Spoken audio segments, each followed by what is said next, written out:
ላለፉት ጥቂት ወራት በጉጉት ሲጠበቅ የነበረው በኢትዮጵያ የካፒታል ገበያ ውስጥ ዋነኛ ተዋናይ ይሆናሉ ተብለው የሚጠበቁት የኢንቨስትመንት ባንኮችና ደላሎች ወይም ደግሞ ዲለርስ የምንላቸው በዚህ በዛሬው ዕለት ወደ ስራ ገብተዋል። ወደ 5 ለሚጠጉ አዳዲስ ተቋማት የኢትዮጵያ ካፒታል ገበያ ባለስልጣን ፍቃድን መስጠቱን እንዲሁ እንግዲህ በጠዋቱ አብስሮናል። ለመሆኑ እነዚህ ኢንቨስትመንት ባንኮች የሴኩሪቲስ ዲለርስ ወይ ደግሞ የሰነዶች አከናዋኝ የገበያው አከናዋኝ የሚባሉት ወይ ደግሞ ዲለርስ የምንላቸው ያው የድለላ ስራን አብረው የሚሰሩ ናቸው። እንዲሁም ደግሞ ኢንቨስትመንት አማካሪዎችን ጨምሮ 5 ፍቃድ የወሰዱ አካላት እንዴት ነው ለኛ አገልግሎት የሚሰጡን፣ ምን አይነት አገልግሎቶች ነው የሚሰጡን የሚሉትን ነገር በዛሬ ቪዲዮ አጠር አድርጌ አብረን የምንመለከት ነው የሚሆነው። የተወደዳችሁና የተከበራችሁ ተመልካቾቼ በዚህ ቻናል ስለ ካፒታል ገበያ፣ ስለ ፋይናንስና ቢዝነስ ሁሉ ጊዜ እንደምናደርገው ሁሉ እናወራለን። ቻናሉን እስካሁን ድረስ ታዲያ ሰብስክራይብ ካላደረጋችሁ የደወል ምልክቷን በማብራት ሰብስክራይብ እንድትሉ እየጋበዝኳችሁ ላይክና ሼር፣ አስተያየትና ጥያቄዎቻችሁን ደግሞ ኮሜንት ሴክሽን ላይ ጻፉልኝ። ከኢትዮጵያ ውጪ ካላችሁ ደግሞ ጆይን በማለት ቤተሰብ እንድትሆኑ እየጋበዝኳችሁ ወደ ዛሬው ዋና ጉዳያችን እንገባለን።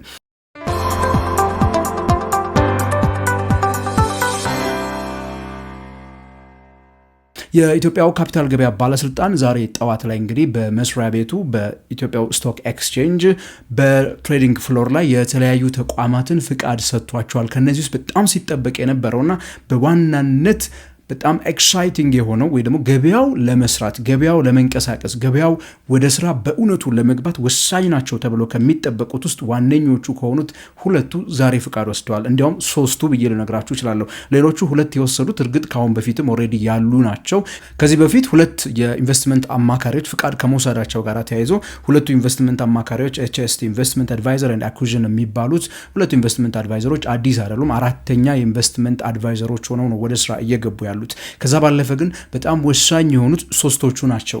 እነዚህ 3ቱ አንደኛው የኢትዮጵያ ንግድ ባንክ ሰብሲዲየሪ ሆኖ የተቋቋመው CBE ካፒታል በመባል የሚታወቀው እንግዲህ የኢንቨስትመንት ባንክ ነው። በአቶ ዘመዴነ ንጋቱ ዋና ስራ አስፈጻሚነት እንደሚመራም እንዲሁ ሰምተናል። የCBE ካፒታል ከዛ ባለፈ ወጋገን ካፒታል እንዲሁ ደግሞ ከግል ንግድ ባንኮች አንዱ የሆነው የወጋገን ባንክ ሰብሲዲየሪ ሆኖ በኢንቨስትመንት ባንክነት ተቋቁሟል ማለት ነው። ከዛ ባለፈ ኢትዮ ፊደሊቲ ሴኩሪቲስ የተባለው ሌላ የግል ድርጅት እንዲሁ ደግሞ የሴኩሪቲስ ዲለርሺፕ ወይ ደግሞ የአክሲዮን ገበያ ወይ ደግሞ የሰነደ መዋለ ንዋይ ገበያ አከናዋኝ የሚባለውን ፍቃድ ዛሬ ወስደዋል። እነዚህ አካላት ምንድነው የሚሰሩት? ምንድነው ለኔና ለእናንተ ለመላው ማህበረሰብ የሚሰጡት አገልግሎት ምንድነው ወደሚለው ነገር እንግዲህ እስቲ በስፋት እንግባ። ኢንቨስትመንት ባንኮች ካሁን በኋላ በኢትዮጵያው የሰነደ መዋለ ንዋይ ገበያ ላይ እንግዲህ ግብይትን መፈጸም ለሚፈልጉ ሰዎች ደስ የሚለው የድለላ ስራን መስራት የሚችሉ ናቸው። 3ቱም ዛሬ ፍቃድ ወስደዋል እያልኳችሁ የነገርኳችሁ ያለው CBE ካፒታል፣ ወጋገን ካፒታል እና ኢትዮ ፊደሊቲ ሴኩሪቲስ እነዚህ አካላት የማገበያየት ስራን መስራት የሚችሉ ድርጅቶች ናቸው። 3ቱም ውስጣቸው የወሰዱት ፍቃድ የድለላ ስራን አብረው እንዲሰሩ የሚፈቅድላቸው ነው። ያ ማለት እኔና እናንተ ካሁን በኋላ በኢትዮጵያው የሰነደ መዋለ ንዋይ ገበያ ላይ አክሲዮን መግዛትና መሸጥን የምንፈልግ ከሆነ እነዚህ አካላቶች ጋር ሄደን እነሱ ጋር በምንከፍተው የኢንቨስትመንት አካውንት ብቻ ነው ማለት ነው ምን መግዛት የምንችለው፣ ሰነዶችን መግዛት የምንችለው፣ ሰነዶችን መሸጥ የምንችለው። አክሲዮኖች ሊሆኑ ይችላሉ፣ የመንግስት የግምጃ ቤት ሰነዶች ሊሆኑ ይችላሉ፣ የመንግስት ቦንዶች፣ የግል ሴክተሩ ቦንዶች ሊሆኑ ይችላሉ። እነዚህን በእነዚህ ተቋማት ሄደን ምንከፍተው የኢንቨስትመንት አካውንት ነው አክሲዮኖቻችንን መግዛት የምንችለው። እስካሁን ድረስ በኢትዮጵያው የሰነደ መዋለ ንዋይ ገበያ ላይ ሊስት የተደረገ ምንም አይነት ተቋም የለም። የወጋገን ባንክ ይልቅ ያው ሙሉ አክሲዮኑ ሬጂስተር እንዳደረገ ሰምተናል። ሙሉ አክሲዮኑንም 100% እዛው ገበያ ላይ ሊስት እንደሚያደርግ ተነግሯል።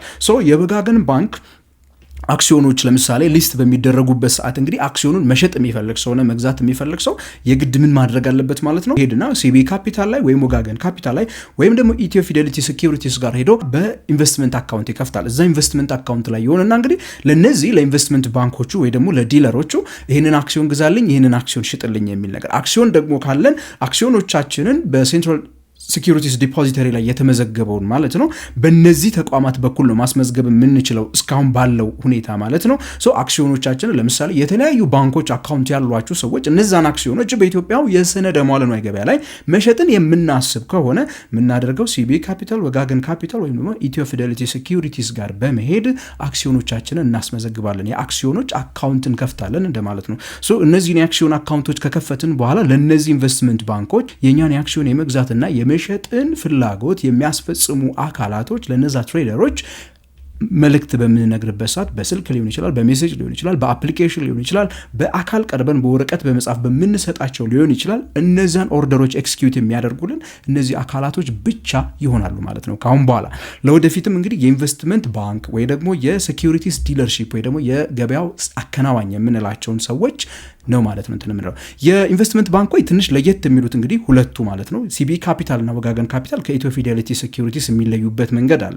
ኢንቨስትመንት ባንኮች ስራቸው በጣም ሰፊ ነው፣ በጣም ግዙፍ ነው። ኢንቨስትመንት ባንኮች ከድለላው ባለፈ ትልልቅ ተቋማትን በኢኒሻል ፓብሊክ ኦፈሪንግ ላይ ማማከር፣ የተለያዩ ድርጅቶች ከተለያዩ ድርጅቶች ጋር በሚዋሃዱበት ጊዜ ያንን ውህደት ማሳለጥ፣ አንድ ተቋም ሌላ ተቋምን እንዲገዛ በማስቻል ውስጥ ማገዝ የመሳሰሉትንና ትልልቅ ቢዝነሶችን ትልልቅ ተቋማትን የመንግስት ተቋማትን የማማከርን ስራ ይሰራሉ ኢንቨስትመንት ባንኮች ማለት ነው። እንደ ሲቢኢ ካፒታልና እንደ ወጋገን ካፒታል ያለው የማማከር አገልግሎትን በስፋት ይሰራሉ። ለኛ ለተራው ደግሞ ማህበረሰብ ወይ ደግሞ ለኢንቨስተር ስለምንላቸው ደግሞ የማሻሻጡን ስራ እንዲሁም የማማከር ስራዎችንም ሊሰሩ የሚችሉበት እድል ይኖራል ማለት ነው። ዌልዝ ማኔጅመንት የመሳሰሉ ነገሮችን ይሰራሉ። ኢትዮ ፊዴሊቲ ሴኩሪቲስ ግን ስራው የተገደበ ነው። በዋናነት ሁለት ስራዎችን ነው ሊሰራ የሚችለው። አንደኛው የዲለርሺፕ ስራና የብሮከሬጅ የሚባለው የድለላና የማከናወን ስራ ነው። የዲለርሺፕ ስራ እንግዲህ በጣም በገበያው ላይ ይሄ መጀመሩ በጣም ደስ የሚለው ነገር አንድ ዋና ምክንያት አለው። የዲለሮች ስራ አክሲዮኖችን ለደንበኞች ለኔና ለናንተ በከፈትነው አካውንት ላይ ብቻ መግዛት ሳይሆን ሌላ በጣም ወሳኝ የሆነ ተጨማሪ ስራ አላቸው። እሱም በራሳቸው ገንዘብ በራሳቸው ካፒታል በራሳቸው በያዙት ገንዘብ የተለያዩ ሰነዶችን አክሲዮኖች፣ ቦንዶች ሊሆኑ ይችላሉ ይገዙና ይሸጣሉ። እነሱ ጋር ሁል ጊዜ ልክ አሁን ገበያ ላይ ልክ የፎሬክስ ማርኬት ላይ የፎሬክስ ቢሮዎች እነ ሮሃ ጋር ሊሆን ይችላል ለምሳሌ፣ ወይም ደግሞ ባንኮች ጋር ሄዳችሁ ገበያዩበት ጊዜ ዶላር ይገዛሉ፣ ዶላር ይሸጣሉ፣ ዩሮ ይገዛሉ፣ ዩሮ ይሸጣሉ። ልክ እንደዚሁ ኢትዮ ፊዴሊቲ ሴኩሪቲስ የሚሰራው የዲለርሺፕ ስራ ማለት ወይ ደግሞ የሰነደ መዋዕለ ንዋይ ገበያ አከናዋኝ ስራ የምንለው እንግዲህ ምን ማለት ነው? አክሲዮን ይገዛል፣ አክሲዮን ይሸጣል፣ ሰነዶች ይገዛል፣ ሰነዶች ይሸጣል፣ ቦንድ ይገዛል፣ ቦንድ ይሸጣል ማለት ነው። ኢትዮ ፊዴሊቲ ሴኩሪቲስ የሚሰራው ስራ በዚህ ነው የሚለየው ማለት ነው። እነሱ ገበያው ላይ ሻጭና ገዢ እንዳይጠፋ የማስቻል ብቃቱ ያላቸው ናቸው እንደ ኢትዮ ፊዴሊቲ ሴኩሪቲስ ያሉት። በኢትዮጵያው እንግዲህ ካፒታል ገበያ ስኬት ውስጥ ወሳኝ ነው የሚሆነው እንደ ኢትዮ ፊዴሊቲ ሴኩሪቲስ አይነት ድርጅቶች ሊኩዊዲቲ እንዲኖር ገንዘብ እንዲኖር ማለት ነው፣ አሪፍ ቮሊዩም እንዲንቀሳቀስ ገዢና ሻጭ እንዳይጠፋ እናንተ እጃችሁ ላይ ያለ ሰነድ ገዢ እንዳያጣ ያስችላሉ። ያው በገበያው ዋጋ እያደረጉ ይገዟቸዋል፣ በገበያው ዋጋ ይሸጡላቸዋል ማለት ነው። እነዚህ የሚያተርፉትም በስፕሬዷ ነው ለእናንተ በሸጡበትና በገዙበት ዋጋ ባለው ልዩነት ማለት ነው።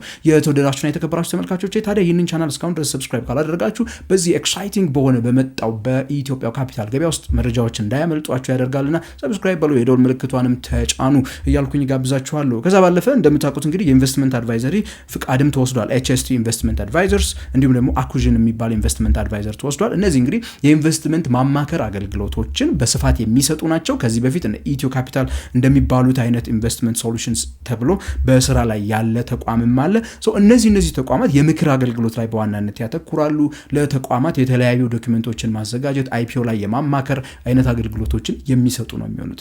እነዚህ ሲቢኢ ካፒታል፣ ወጋገን ካፒታል እንዲሁም ደግሞ ኢትዮ ፊዴሊቲ ሴኩሪቲስ እንግዲህ ፍቃድ ከወሰዱ ምን ማለት ነው? በሪኳየርመንቱ ላይ እንዳለው ከሆነ እነዚህ ተቋማት ፍቃድ ወሰዱ ማለት ቢሮ አላቸው ማለት ነው። በኢትዮጵያ ካፒታል ገበያ ባለስልጣን ፍቃድ ለመውሰድ ከተቀመጡት ዋነኛ መስፈርቶች ውስጥ አንዱ ስለማስታውሰውና የማቀው ምንድነው የሚለው ኦፕሬሽናል የሆነ ኦፊስ ያላቸው ናቸው። ያ ማለት እንግዲህ በዚህ በቅርቡ ይነግሩናል ማለት ነው። በቅርቡ መረጃዎችን በምንፈልግበት ሰዓት እንዴት ሄደን አካውንት መክፈት እንደሚኖርብን ሊነግሩን የሚችሉበት ኦልሬዲ ቦታ አላቸው ማለት ነው። ቦታ ሳይኖራቸው ፍቃድ እንደማይወስዱ እርግጠኛ ስለሆንኩኝ ማለት ነው። ሲቢኢ ያው እንግዲህ ራሱ ሜቢ ንግድ ባንክ ያለበት ህንፃ ላይ ወጋገንም እዛው ሊሆን የሚችልበት እድል ይኖራል። እሱን እንግዲህ በቅርቡ በስፋት የምንሰማ ነው የሚሆነው ከነሱ ዘንድ ማለት ነው። ኢትዮ ፊዴሊቲ ሴኩሪቲስ ቢሆንም በእርግጠኝነት አድራሻቸውን በቅርቡ የምንሰማ ነው የሚሆነው። ግን ምንድን ነው የምናደርገው ታዲያ? እንዴት ነው በእነዚህ ድርጅቶች የምንጠቀመው ስንል ከጠየቅን በተለይ ለመላው ማህበረሰብ ያለው እድል እነዚህ ድርጅቶች ጋር ሄደን የኢንቨስትመንት አካውንቶችን ካሁን በኋላ መክፈት እንችላለን።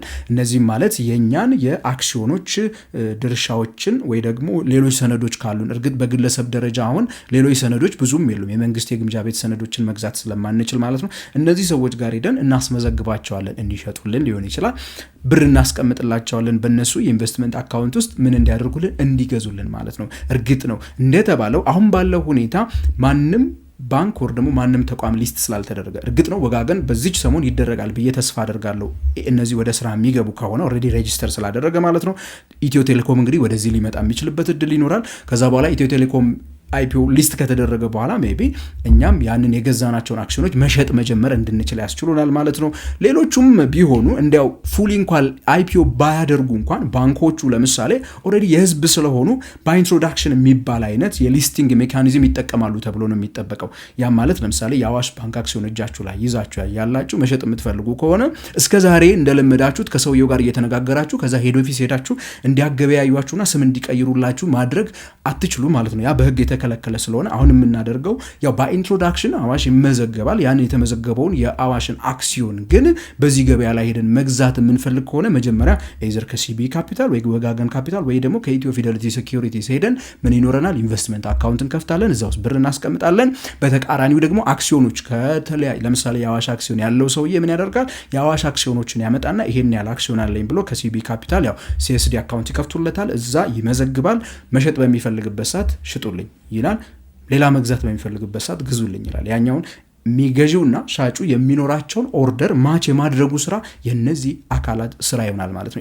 ኢትዮ ፊደሊቲ ሴኩሪቲስ እንግዲህ ዲለር ነው ስንለው እንደ ብሮከር ሙሰዱት፣ እንደ ደላላ ሙሰዱት፣ የድለላንም ስራ ይሰራል፣ በራሱ ገንዘብም ይገዛል ይሸጣል። ሲቢ ካፒታልና ወጋገን ካፒታልም እንዲሁ ኢንቨስትመንት ባንኮች ሆነው ሰፋ ያሉ ስራዎችን የሚሰሩ የማማከር አገልግሎት ላይ በጣም አትኩሮ የሚሰሩ ቢሆንም ግን ምን ያደርጋሉ ማለት ነው ስቲል የድለላ ስራን ይሰራሉ። ኢንቨስትመንት አካውንት ከፍተውልን ለኛ አክሲዮን መሸጥና መግዛትም ላይ እገዛ የሚያደርጉልን ነው የሚሆነው ማለት ነው። የተወደዳችሁና የተከበራችሁ ተመልካቾች የቀሩት ኢንቨስትመንት አድቫይዘሮች ጋር ደግሞ እንግዲህ የተለያዩ ሪሰርቾችን ኢንሳይቶችን ማግኘት የምንችልባቸው ለተቋማትም ለግለሰቦችም ምክሮችን የምንቀበልባቸው ተቋማት እንዲሁ ፈቃድ ወስደው ወደ ስራ ገብተዋል ማለት ነው። በዚህ ዓመት እንግዲህ የኢትዮጵያው ካፒታል ገበያ ወይ ደግሞ የሰነደ ሙዓለ ገበያው መንቀሳቀስ ጀምሯል ማለት ነው። የተወደዳችሁና የተከበራችሁ ተመልካቾች ምን ተሰማችሁ? አስተያየትና ጥያቄዎቻችሁን ኮሜንት ሴክሽን ላይ ጻፉልኝ። እስከ ቀጣይ ፕሮግራሜ ድረስ የምሰናበታችሁ ከንጋት ፖስት እኔ ይህንን ቻናል ሰብስክራይብ እንድታደርጉ ከኢትዮጵያ ውጭ ካላችሁ ደግሞ ጆይን እንድታደርጉ እያሳሰብኳችሁ የምሰናበታችሁ ገሜ ብርሃኑ ነኝ።